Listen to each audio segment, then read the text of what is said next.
Les postures prises ces dernières semaines par des hommes d'église au Cameroun ne font pas l'unanimité dans les cercles proches de la religion. Pour certains acteurs de premier rang, la religion est plutôt un outil de rassemblement.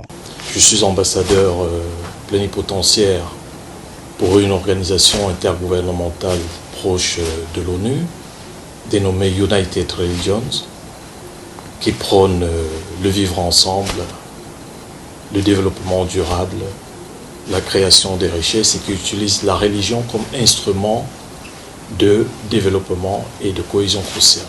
Ambassadeur plénipotentiaire de Religions Unies d'Afrique, son Excellence Mohamed Ibn Al-Fadil Kelbeben œuvre depuis des décennies à valoriser l'image du Cameroun dans le monde.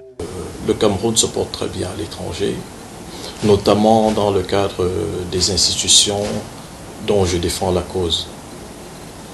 Nous avons beaucoup d'avantages à pouvoir développer de très bonnes relations bilatérales avec nos différents partenaires d'en face.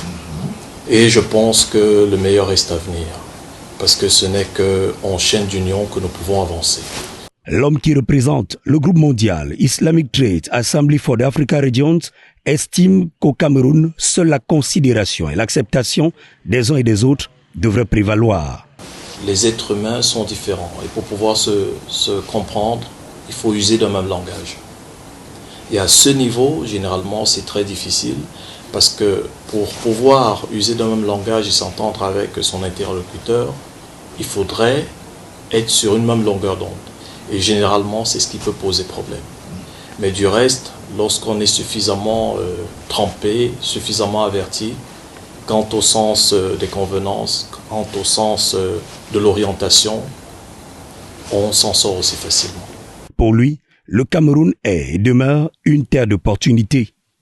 Nous avons des personnalités qui sont prêtes à pouvoir recevoir des partenaires afin de leur permettre de pouvoir, dans les différents secteurs d'activité, se révéler utiles pour qu'ils puissent davantage mener à bien les missions qui sont les leurs et être confortés dans leur position. Notamment dans les secteurs comme l'agriculture, dans des secteurs comme l'énergie, dans des secteurs comme la médecine et bien d'autres. Le digne fils d'Ezeka, dernier né d'une grande fratrie, est basé en Russie où il œuvre pour des justes et bonnes causes. Revenir à Ezeka quand il le peut, c'est rentrer à chaque fois à la source ancestrale, là où tout a commencé.